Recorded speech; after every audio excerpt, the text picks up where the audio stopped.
How's it going, beautiful people? Welcome back to another video. I look dirty, I look sweaty, I look crazy. Thank you.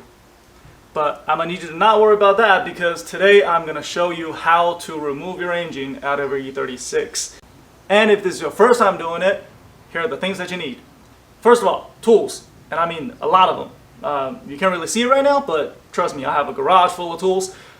You'll need some of them. Second of all, you need some friends, at least two of them. One to actually help you, and the other one for you to throw your tools at, probably. And then, some alcohol and some weed. But that's only if they're both legal for you to get. If this is your first time doing it, trust me, you'll need some. And that's about it. Let's get it.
Ta-da!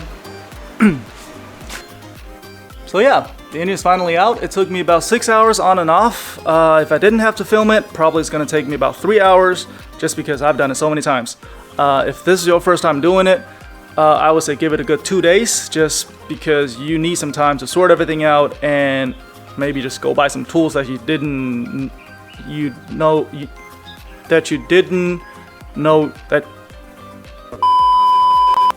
you need. Yeah. But other than that, let me know if you got any problems. Let me know if you have any questions. Comment below. Yeah, that's it for today's video. Thank you so much for watching. Like, comment, subscribe, and I'll see you guys in the next video.